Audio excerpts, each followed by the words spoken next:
Hi there, I'm Chris Berman. We got a lot of games to cover, so let's get to it. In our first game this week, we had the Saints end up with an 8-point victory. Number 83 stepped it up this week and gave his team some added firepower for the win. Number 0 pulled down 100-plus receiving yards and helped his Oilers beat the Redskins. Up in the Pacific Northwest in Seattle, the city by the Sound, we had the Seahawks lose by 6 points.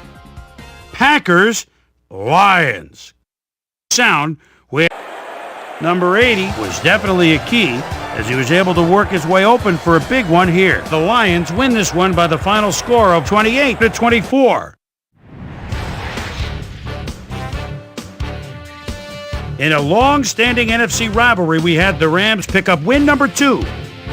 Up in Ralph Wilson Stadium, we had the Bills get nipped by 3 points.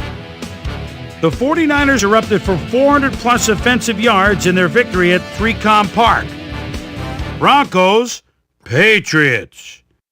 In their victory, number 81 came up with a big play as he was able to pull this one in. The Patriots go on to win this by the final score of 52-31.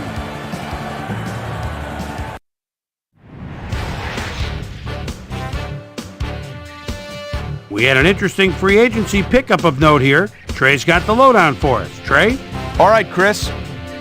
The Browns won at home, but will take to the road next week to meet the Raiders.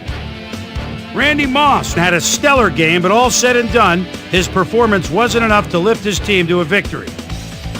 Panthers, Buccaneers.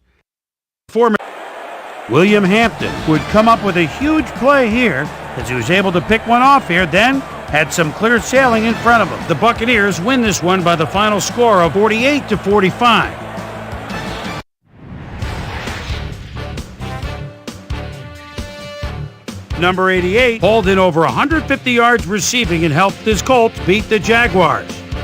And in our final game, we had the Bengals come away victorious. So that'll just about do it. But before we go, I'm going to toss out a few game balls to my prime-time players. Each and every one of these men had a week to remember. That'll do it, sports fans. I'm Chris Berman, and thanks so much for joining us here in the Bristol studios.